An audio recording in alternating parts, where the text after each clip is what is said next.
مدنی پھول بس مدنی چمنستان ہے باپا کے مدنی پھول. الحمدللہ رب العالمین والصلاة والسلام علی سید المرسلین اما بعد فاعوذ باللہ من الشیطان الرجیم بسم اللہ الرحمن الرحیم الصلاة والسلام علیک یا رسول اللہ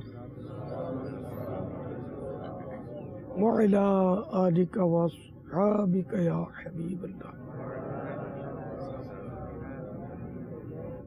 الصلاة والسلام علیک یا نبی اللہ وعلی آلک واصحابک یا نور اللہ. یہ آئمہ بولتے ہیں نا، الف پر مد لگاتے ہیں، یہ غلط ہے. الف پر زبر ہے، ائمہ. اذان یہ آذان بولتے ہیں، تو یہ آذان مانے دو کان، اذن کان، اس کی جمع آذان، آذان. تو یہ لفظ اذان الف پر زبر آئے گا. ائمہ الف پر زبر ہے، مد نہیں ہے. آخر ہے تو برادری میری ہی الحمدللہ. میں نے بھی تو بہت امامت کی ہے نا. امام کہ یوں میں کہا کرتا ہوں کہ دعوت اسلامی کو لے کر چلا ہی ایک امام ہے مسجد کا. اس وقت نور مسجد میں میری امامت تھی، کم و بیش 10 سال وہاں الحمدللہ مجھے امامت کی سعادت ملی تھی. اس کے علاوہ بھی 2-1 مسجدوں میں امامت کی ہے. شہید مسجد میں کی ہے، وہ کھائی میمن مسجد کھارادر میں 1 مہینہ شاید امامت کی ہے. حیدری مسجد کھارادر میں محمد شاہ دولہ رحمۃ اللہ تعالیٰ علیہ کے یہاں 1 عرصے تک میں فجر کی نمازیں پڑھاتا رہا. خود مسجد میں نمازیں پڑھاتا تھا، یا نہیں میرا خیال ہے بیان کرتا تھا. میں نمازیں پڑھائی ہوں گی، بیانات کیے تو مجھے یاد ہے. کولمبو میں بھی باپا امامت، کولمبو میں امامت کی ہے. اب تک باپا آپ نے کتنی مسجدوں میں امامت کی ہوگی؟ یوں تو شمار و قطار سے باہر، کیونکہ جب قافلے میں سفر کرتے تھے تو شروع میں تو ظاہر ہے کہ وہ ایسی بات نہیں تھی کوئی کہ کوئی مصلی کی صلاح کرے اپنے کو. آہستہ آہستہ الحمدللہ ایسی ترکیب بنی کہ جہاں بھی میرا بیان ہوتا، میں وقت پر اگر حاضر ہوتا تو عموماً مجھے نماز پڑھانے کی سعادت مل ہی جاتی، عموماً کبھی نہیں بھی ملتی. تو یوں میں نے پاکستان میں شاید اتنی مسجدوں میں امامتیں کی ہوں گی کہ کوئی ایسا امام شاید 200-400 سال میں پیدا نہیں ہوا ہوگا. صحیح بولتا ہوں، جتنی مسجدوں میں میں نے امامت کی ہے. تو ایک مسجد میں کوئی 50 سال امامت کر لے تو وہ اپنی جگہ پر ہے، لیکن اتنی مسجدوں میں ایک امام کیسے آدمی امامت کر سکتا ہے؟ قافلے بھی جا کر ایک ان کو مخصوص سمت دیا جاتا ہے، لیکن میرا تو کوئی سمت نہیں تھا نا. باب المدینہ سے چلتے تھے، باب الاسلام میں داخل ہوتے تھے، باب الاسلام میں کچھ جگہ دورے ہوتے تھے، پھر پنجاب میں داخل ہوتے تھے، وہ بھی وہ ہوتے جیسے کہ صادق آباد وغیرہ قریب ہے باب الاسلام کے، ان میں داخل ہوتے تھے. پھر یہاں ترکیب بنتی، پھر آگے بڑھتے، پھر بڑھتے بڑھتے مرکز الاولیاء، سردار آباد، کہاں پھر پشاور وغیرہ پہنچتے تھے. تو اس طرح کبھی مہینے کا، کبھی 25 دن کا اس طرح ہمارا قافلہ ہوتا تھا، جو انتہائی تھکا دینے والا قافلہ ہوتا تھا. عین ممکن ہے کہ ان میں کوئی تو ہوگا جو میرے ساتھ کبھی سفر کیا ہے. باپو نے کیا ہے ماشاءاللہ. باپو جب چھوٹے تھے، جب سے ماحول میں تھے، کیسا تھکانے والا سفر ہوتا تھا. کوئی ایسا قافلہ شاید ہی ہو جس میں بیمار نہیں ہو جاتا تھا. اتنا لمبا سفر ہوتا تھا، 2-3 بیانات ایک دن میں کرنے ہوتے تھے. الحمدللہ وہ دن بھی گزر گئے، لیکن وہ یادیں باقی رہ گئی. کاش وہ دن پھر پلٹ کر آئیں، لیکن بظاہر امید نہیں ہے. میں نے نماز پڑھانی چھوڑ دی ہے کچھ عرصے سے، کیونکہ اب میرا حفظہ جو ہے نا وہ اتنا ساتھ نہیں دے رہا، اور اب خوف بڑھتا جا رہا. جو عمر میری بڑھتی جا رہی ہے، یعنی کہ موت قریب آ رہی ہے، خوف بہت بڑھ گیا. میں اب آپ دیکھتے ہیں کہ فیضان مدینہ میں فرض نمازیں نہیں پڑھا رہا، ہمت ہی نہیں ہے. ڈر بہت لگتا ہے. اللہ صلو علی الحبیب صلی اللہ تعالی علیہ محمد۔ امامت، اس کی اہمیت، اس کی افادیت اور امامت کرنے کے حوالے سے، امامت کا جو ایک معیار ہے یا امامت کے حوالے سے کیا ہماری سوچ ہونی چاہیے؟ فرمان مصطفیٰ صلی اللہ تعالی علیہ وآلہ وسلم، امام ضامن ہے اور مؤذن امین۔ اب امام افضل ہے یا مؤذن افضل ہے، اس میں علماء کی باقاعدہ مطلب بحث ہے۔ بعضوں کے نزدیک مؤذن افضل ہے، بعضوں کے نزدیک امام افضل ہے۔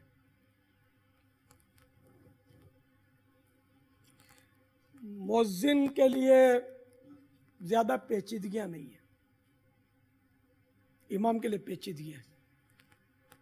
امام سارے مقتدیوں کا ضامن ہے، مؤذن ان کا ضامن نہیں ہے۔ تو یوں امام پر بوجھ، یعنی یوں بوجھ نہیں محسوس ہوتا، لیکن جو حساس ہوتا ہے نا اس کو بوجھ محسوس ہوتا ہے کہ اتنے مقتدیوں کی اگر اپنی نماز میں کوئی مسئلہ ہوا، وضو میں مسئلہ ہوا ایسا کہ جو فساد تک لے گیا، یا مکروہ تحریمات تک نماز کی ترکیب آؤٹ ہوئی، تو یہ سارے پیچھے جتنے بھی اپنے پیچھے نماز پڑھیں گے نا، ان کا بوجھ ہے۔ تو مؤذن ہلکا پھلکا ہے ان مانو کر۔ تو یوں بھی تقسیم علماء نے کی، لیکن بہرحال مضبوط قول کے مطابق امام ہی افضل ہے۔ اور امام کے پیچھے جتنے مقتدی نماز پڑھتے ہیں، جبکہ امام نے نیت کی ہو مقتدیوں کی، تو جتنے مقتدی اس کے پیچھے نماز پڑھیں گے نا اتنوں کا بھی اس کو ثواب ملتا ہے، نیکیاں اس کے امام کی زیادہ ہوتی ہیں مؤذن کے مقابلے میں، ظاہر ہے یہاں پر۔ لیکن یہ کہ نیت کرے، اگر امام مقتدیوں کی نیت نہیں کرے گا تب بھی مقتدیوں کی نماز ہو جاتی ہے، امام امامت کے ثواب سے محروم رہ جائے گا۔ اور عموماً نیت ہو ہی جاتی ہے، یہ پتہ ہی ہوتا ہے کہ پیچھے نماز پڑھ رہے ہیں میرے، میں ان کا امام ہوں، لیکن زبان سے کہنے میں فائدہ یہ کہ اس طرح تھوڑی توجہ مزید بہتر ہو جاتی ہے، ورنہ دل میں نیت کرنے سے بعض ہوگا تو غفلت بھٹکا دیتی ہے۔ اور زبان سے کہنا یہ افضل بھی ہے، مستحب قرار دیا اس کو، اگرچہ حدیثوں میں اس کا تذکرہ نہ صحیح، لیکن بعد میں اب غفلت کا دور بھی تو بڑھ گیا نا، تو بعد والوں نے اس کو مستحب قرار دیا ہے، زبان سے نیت کرے۔ تو بہرحال یہ کہ امام جو ہے یہ سب سے فائق ہے اور اس کو ثواب زیادہ مل رہا ہے، لیکن امام کے لیے جیسا عرض کیا خطرات بھی بہت ہیں، اور جہری نماز میں خطرات بڑھ جاتے ہیں، سری میں کم۔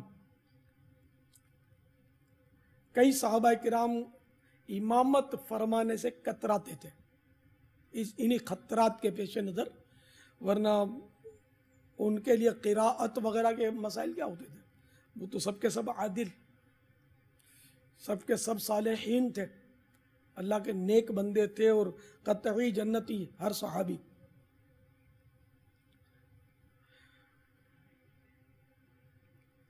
البتہ ہر صحابی امامت کے لیے وہ اہل تھے نہیں تھے اس کے بارے میں پڑھا نہیں ہے، ہو سکتا ہے کہ شرعی اعذار تو ہوتے ہی ہیں نا، اس وجہ سے بھی امامت نہ فرماتے ہو، لیکن کئی صحابہ کرام جو امامت کے اہل ہوتے تھے مگر امامت نہیں فرماتے تھے،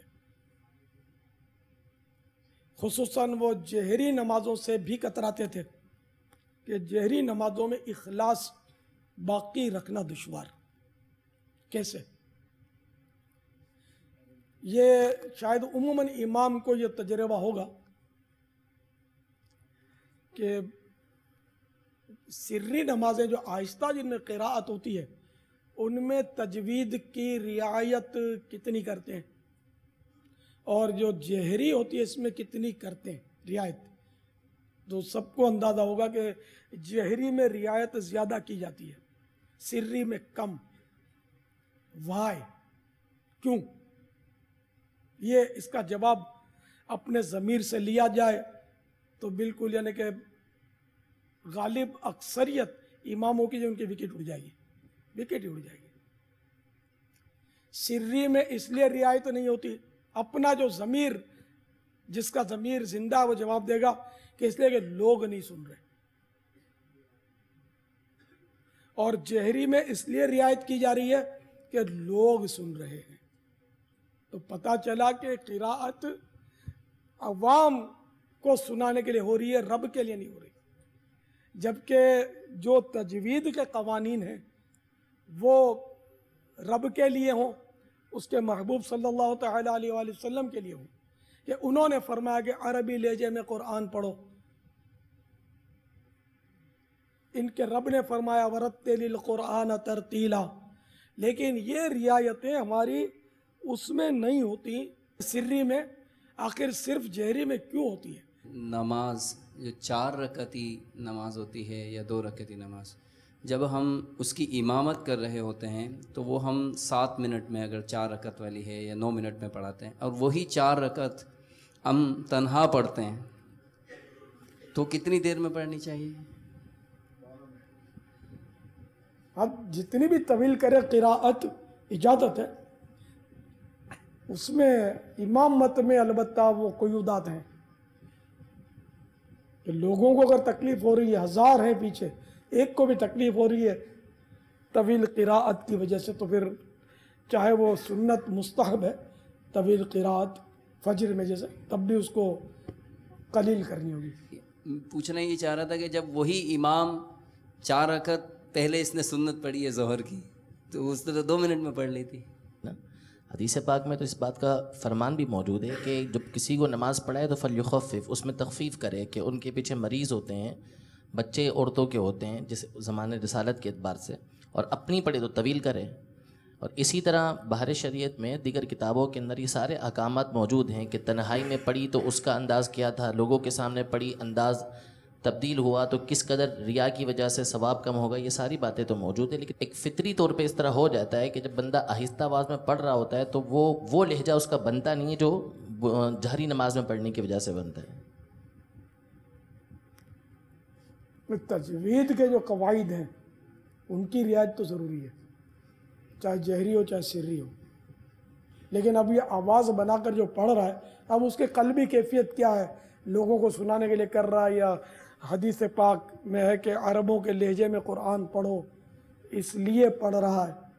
یہ تو اپنے قلب پر وہ خود ہی غور کرے گا. جو تجوید کے قوانین ہیں وہ رب کے لیے ہوں، اس کے محبوب صلی اللہ تعالی علیہ وآلہ وسلم کے لیے ہوں، کہ انہوں نے فرمایا کہ عربی لہجے میں قرآن پڑھو. ان کے رب نے فرمایا وَرَتِّلِ الْقُرْآنَ تَرْتِیلًا. لیکن یہ رعایتیں ہماری اس میں نہیں ہوتی، سری میں. آخر صرف جہری میں کیوں ہوتی ہے؟ اچھا، جہری میں بھی جب پبلک زیادہ ہو تو رعایت زیادہ ہوتی ہے، جمعے میں زیادہ ہوتی ہے، عیدین میں زیادہ ہوتی ہے، بڑی راتوں میں زیادہ ہوتی ہے. جب کوئی بڑا آدمی پیچھے اگر مقتدی بن جائے، ہو جائے لٹھ، مگر اس پر کوئی وزارت کا ٹوکرا دھرا ہوا ہو یا MNA کی DBR رکھی ہوئی ہو، تو ہم کو لگتا ہے یہ شخصیت ہے، تو ہماری آواز میں پتہ نہیں کیا کیا تصنع پیدا ہو جاتا ہے. یہ کیا ہے؟ یہ کس کے لیے؟ صحابہ کرام علیہم الرضوان کا تقویٰ تھا جو اس طرح کتراتے تھے. ہمارا تو سیدھے سیدھے فتوے کی زد میں آ جاتے ہیں کہ اخلاص تو بہت دشوار ہو جاتا ہے کہ جب پیچھے کوئی بڑا آدمی کھڑا ہے یا کوئی علمی شخصیت ہوتی ہے تب بھی وہ آواز میں تبدیلی، یا کوئی قاری صاحبان یا کوئی قاری صاحب اپنے دوست سے ملنے کے لیے آئیں تب بھی وہ احتیاط بڑھ جاتی ہے کہ ورنہ قاری صاحب ٹوک دیں گے. تو قاری صاحب ٹوک دیں گے اس کا ڈر ہے. رب سن رہا ہے، دلوں کے خطرات سے آگاہ، اس کی پرواہ نہیں. تو اس لیے امام کو یہ سب باتیں دیکھنی ہے، غور کرنا ہے اس پر کہ میں کہیں اخلاص سے عاری تو نہیں ہوں، اور اخلاص بچانا مشکل ہے۔ تنخواہ لینا یہ اخلاص کے منافی نہیں کہیں گے اس کو، اخلاص سے ہٹ کر اس لیے نہیں کہیں گے کہ اب علماء نے اس کی اجازت دی ہے متاخرین نے، کہ اگر اجازت نہ دی جاتی تو مسجدوں کو خالی نہیں رکھا جا سکتا۔ تو اب امامت کی تنخواہ لے تو اس میں اچھی نیتیں کر لے، اچھی نیتیں کر لے کہ میں دوسروں سے سوال سے اپنے آپ کو بچاؤں گا، بال بچوں کی خدمت کروں گا، ماں باپ کی خدمت کروں گا۔ اس طرح مطلب یہ کہ اچھی نیتیں کر کے، جبکہ دل میں ہو واقعی ایسا کہ میں اگر فارغ البال ہوتا اور مجھے پیسوں کی حاجت نہ ہوتی تو میں فی سبیل اللہ امامت کر لیتا۔ اگر اس طرح کا جذبہ ہے اور یہ مجبوری ہے جو پیسے لینے پر مجبور کر رہی ہے، تب تو میں سمجھتا ہوں کہ اس کے ثواب کو پہنچنا مشکل ہو جائے۔ اگر حرص ہے تو الگ بات ہے، جیسے تنخواہ بڑھا دو یا کہیں تنخواہ زیادہ دیکھی تو وہاں لڑک گئے، یا دوسروں کی تنخواہیں کی مثالیں دیتے رہے کہ دیکھو وہ دنیا کی تعلیم یافتہ ہے، اس کی اتنی تنخواہ اور میں نے درس نظامی کیا میری اتنی تنخواہ، وہ بینک کا آفیسر ہے اس کی اتنی تنخواہ اور میری 10% بھی نہیں ہے، حالانکہ میں بھی افسر ہوں، بلکہ وہ افسر میرے پیچھے نماز پڑھتا ہے جس کو بسم اللہ بھی پڑھنا نہیں آتی، لیکن میری تنخواہ اتنی۔ تو اب للہیت کہاں تلاش کرنے جائیں گے؟ اللہ کے بندو، مطلب یعنی کہ دنیا داروں کی ریس کرتے ہو، اگر قیامت کے روز بھی انہی کے صف میں کھڑے رہ گئے پھر کیا ہوا؟ ان افسروں کی اگر ریس کرے، چلو بھائی تم افسروں کی ریس کرتے تھے، آج تمہیں افسری دے دی جاتی ہے، چلو تم بینک کے آفیسر، تم امام نہیں، بس اب لے لو ثواب۔ کہاں سے لاؤ گے ثواب؟ تو تمہیں یہ منصب دیا، تمہیں اس کا تو شکر ادا کرنے چاہیے تھا کہ اتنا بہترین منصب دیا۔ افسر کا کوئی ہاتھ نہیں چومتا، امام کا ہاتھ چومتے، افسر بھی ہاتھ چومتے امام صاحب کا، کردار اچھا ہو تو، یا ویسے نہ جانتا ہو تب بھی ہاتھ چومتے ہیں، رسپیکٹ کرتے ہیں، احترام کرتے ہیں، بچے سلام کرتے ہیں امام کو، افسر کو نہیں کرتے۔ تو اللہ تعالیٰ نے یہ عزت دی، اس کی آپ کو قدر نہیں ہے۔ اوباش قسم کے لوگ افسر کے سامنے سگریٹ سلگاتے ہیں، امام صاحب نکلتے ہیں تو پیچھے چھپا لیتے ہیں۔ یہ رسپیکٹ آپ کی کر رہے ہیں لوگ، یہ کیا انعام نہیں ہے؟ اگرچہ اس میں بھی امتحان ہے۔ تو بہرحال یہ کہ اگر اخلاص کے ساتھ امامت کرے اور ہو امامت کا اہل، تو میں سمجھتا ہوں کہ حلال روزی کمانے کا بھی یہ بہترین ذریعہ، بہت سارا ٹینشن اس کا خلاص، پلس وقت بھی بہت کم لگتا ہے کہ نماز تو پڑھنی ہے، ٹائم تو دینا ہی دینا نماز کے لیے، نماز اپنے وقت پر پڑھنی ہے، فرض ہے وہ پڑھنی ہے، وہی وقت پڑھانے میں لگ گیا اور تنخواہ بھی مل رہی ہے اور ہے بھی حلال صاف ستھری، نہ اس میں جھوٹ بولنا پڑ رہا ہے، نہ دھوکہ دینا پڑ رہا ہے، نہ ملاوٹ کرنی پڑ رہی ہے، نہ دل آزاری کرنی پڑ رہی ہے، صاف ستھری روزی، جبکہ اس کو امام صاف ستھری رکھے، ٹھیک ہے نا؟ تو اتنا چانس، پھر ایک مسجد، آپ کی وجہ سے وہ مسجد تحفظ، اس کا تحفظ، ارد گرد کے مسلمانوں کے ایمان کی حفاظت کا قلعہ، اور نہ جانے کیا کیا، یعنی اگر مسجد کا امام با کردار ہو نا، اس کا پورا علاقہ جو ہے نا یہ اس کی مٹھی میں ہوتا ہے، سچ پوچھو گے اس کی مٹھی میں ہوتا ہے، اور وہ امام جو ہے وہ اپنے علاقے کا بے تاج بادشاہ ہوتا ہے، ہو کردار، اس کا کردار ستھرا ہو، حریص نہ ہو، چھٹیاں اس انداز میں نہ کرتا ہو کہ جو عرف سے بھی ہٹ کر ہو اور لوگوں کے لیے باعث کوفت ہوں۔ تو دیکھیے امام کی لوگ اتنا اہمیت امام کی ہوتی ہے کہ اس کو آنکھوں پہ بٹھاتے ہیں، اس سے مشورے کرتے ہیں، اس کی دعوتیں کرتے ہیں، اس کو نذرانے پیش کرتے ہیں، بچے کے لیے اذان تو اس کی، جنازہ تو یہ بھائی یہ ہمارے امام صاحب پڑھائیں گے، جنازہ پڑھانا یہ اس کو یہ نہیں سمجھے گھٹیا کام ہے، یہ اللہ کی بارگاہ میں ڈائریکٹ سفارش کے لیے آپ کو کھڑا کر دیا۔ یہ کوئی کم منصب ہے یار، کسی افسر کو نہیں کھڑا کیا، وزیر کا باپ مرے گا تب بھی آپ سفارشی بنو گے، خود وزیر مرے گا آپ سفارش کرو گے، کوئی بڑا وزیر آ کر امامت نہیں کرے گا، جنازہ نہیں پڑھائے گا، اتنا بڑا آپ کو منصب دیا، مسلمانوں میں اتنی عزت بخشی، تو اس کی قدر کیجئے۔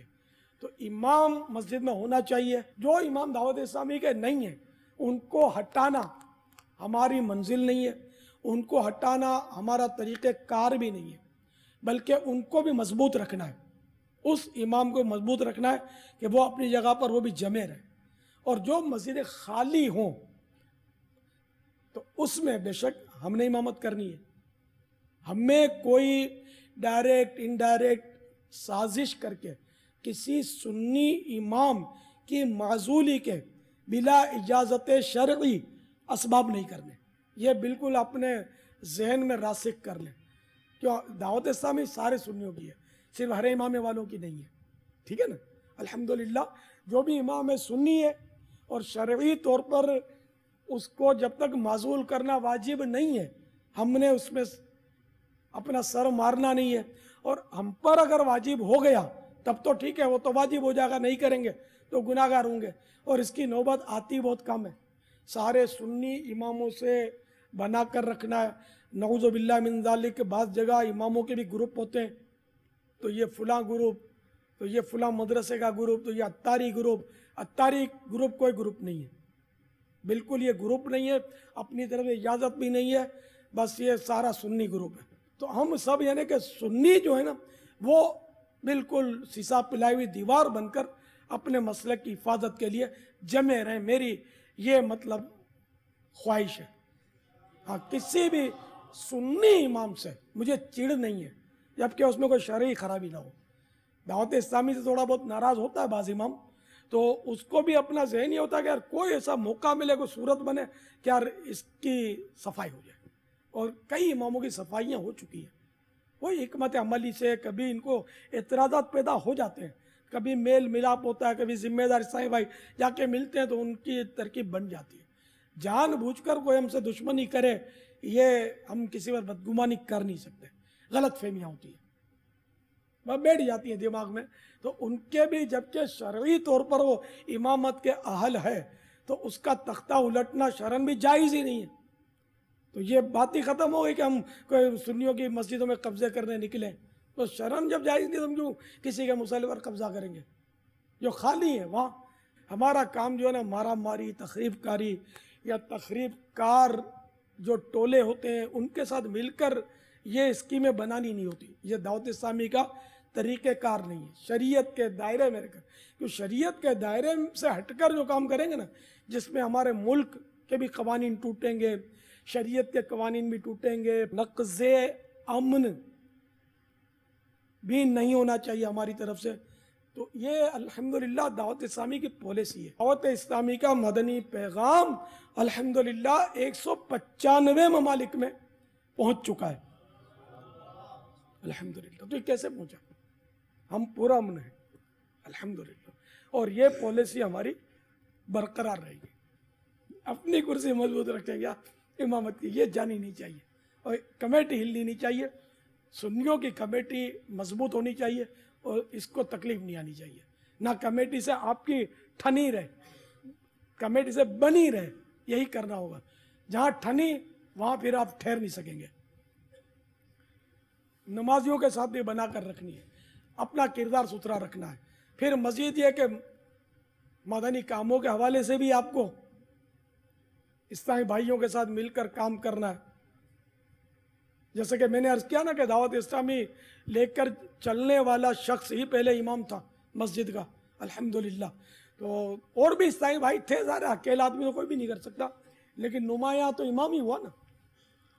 تو اس طرح یہ کہ یہ نہیں کہہ سکتے کہ ہم امامت پہ رہ کر دعوت اسلامی کا کام کس طرح کر سکتے ہیں، آپ کر سکتے ہیں، آپ درس دے سکتے ہیں، اور دیتے بھی ہوں گے ماشاءاللہ، آپ تکبیر تحریمہ آپ سلسلے وار تکبیر تحریمہ کا بیان کریں، آپ سلسلے وار قیام کا بیان کریں، آپ رکوع کا بیان کریں. اگر میں نے یہ اور وہ کیا ہوتا نا تو ابھی اتنے اماموں کو میں شاید جمع نہ کر سکتا. یہ سب بے تاج بادشاہ بیٹے ہوئے اپنے اپنے علاقے کے. الحمدللہ اللہ کی دین ہے، اللہ کا کرم ہے، اللہ کا احسان ہے. کہ ایک شخص اگر امامت پر آ رہا ہے یا اس کو امامت کرنی ہے تو وہ کم از کم کن کن مسائل کو سیکھنے کے بعد مصلی سنبھالے؟ بھائی چاہے مدنی ہوں چاہے کچھ بھی ہوں، اگر انہوں نے امامت کورس نہیں کیا نا تو میرا مشورہ ہے کہ ان کو امامت کورس کر لینا چاہیے. امامت کورس کر لیں، امامت کے مسائل سیکھ لیں، ظاہری باطنی آداب سیکھ لیں. احیاء العلوم جلد اول میں بھی امامت کے کافی آداب مسائل وغیرہ لکھے ہوئے ہیں، ان کو پڑھ لیں.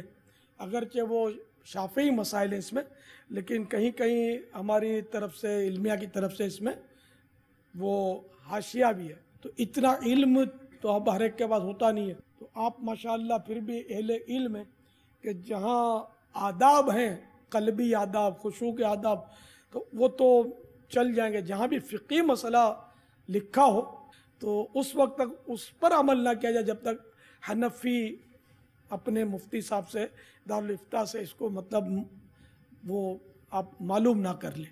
تو اس طرح اس کو پڑھیں. بہار شریعت میں بھی امامت کے مسائل موجود ہیں. تیسرے حصے میں جماعت کے تعلق سے تو امام کا بھی ہے، مقتدیوں کا بھی ہے، یہ سب یہ اس میں پڑھایا جاتا ہوگا نا. امامت کورس میں تو سب پڑھایا جاتا ہوگا. اماموں کو تو رٹے ہوئے ہونے چاہیے اس میں، کیونکہ وضو کے مسائل پھر بہت باریک باریک مسائل. ذرا امامت کورس میں بھی ہر مسئلہ تو نہیں پڑھایا جائے گا. نہ یہ دعویٰ ہو سکتا کہ بہار شریعت میں ہر مسئلہ موجود ہے. یہ دعویٰ انہوں نے بھی نہیں کیا، صدر الشریعہ نے بھی. تو اس طرح مطالعہ، پھر وہ جو کتاب الصلاۃ اس میں فتاوی رضویہ شریف میں بھی بہت سارے فتوے ایسے ہیں کہ جو بہار شریعت میں نہیں ملیں گے وہ مسائل. ان سب کا مطالعہ کرے، اپنی نماز چیک کروائے. پھر کئی مسائل ایسے ہوتے ہیں کہ معلوم ہوتے ہیں لیکن توجہ نہ ہونے کی وجہ سے، غفلت کی وجہ سے ان مسائل پر عمل نہیں ہو رہا ہوتا. 10 انگلیاں جیسے قبلہ رو رکھنا، پیٹ لگانا، شاید اکثریت آپ میں سے نہیں لگاتی ہوگی. یہ مشاہدہ نہیں ہے لیکن تجربہ ہے. اس کے لیے آپ کسی سے چیک کروائیں، غور کریں اپنا پنجہ. یہ چھوٹی انگلی چھٹک جاتی ہے، چھوٹی انگلی اگر توجہ نہیں دی ہے نا وہ نہیں لگتی. سنت یہ چھوٹ جاتی ہے. واجب اگر ادا ہو بھی گیا تو سنت کائے کو چھوٹے ہوئی. تو یوں کوشش کیا کریں کہ 10 انگلیاں قبلہ رو ہو جائے. پھر ناک کی ہڈی میں بعض اوقات کوتاہی ہو جاتی ہوگی، پیشانی نہیں جمتی ہوگی، جو کہ ضروری ہے ورنہ وہ نماز کے مسائل ہو گئے. تو یہ اس پہ تھوڑا حساس بننا پڑے گا. اصل ایک تعداد ہے جو حساس نہیں ہوتی یار، غفلت کرتی ہے. جلسے میں تو بیٹھنے کے حوالے سے جلسے میں یہ ہماری قوم بیٹھتی نہیں ہے، یہ اجتماع کی عادی ہے. جی ہاں، جلسہ جو ہے نا 2 سجدوں کے درمیان، یعنی میں اگر کہوں نا مبالغہ کر کے تو شاید 99% جو ہے نا وہ پورا بیٹھتے نہیں ہوں گے. جب یہ امامت کرتے ہیں نا تب بیٹھتے ہیں. تو یہ بیٹھتے ہیں، اکیلے پڑھتے نا، چاہے وہ کوئی بھی ہو، امام صاحبان، میں نے بارہا نوٹ کیا ہے کہ تو جا میں آتا ہوں. سجدے کے بعد یہ 2 سجدوں کے درمیان جلسہ کما حق ہو نہیں کرتے، واجب ادا نہیں کرتے. اب کبھی نوٹ کرتا ہوں تو میں انفرادی طور پہ سمجھاتا ہوں، کیونکہ یہ اب میرے ہی اتنا ہی بھائی ہوتے ہیں، یہ مان جاتے ہیں، ظن غالب آ ہی جاتا ہے کہ مان جائیں گے میری بات. میں عرض کر دیتا ہوں، لیکن ظاہر ہے کہ میں سب کی نمازیں تو چیک نہیں کرتا پھرتا نا، نہ سب میرے قریب ہوتے ہیں نہ میں ان کے قریب ہوتا ہوں.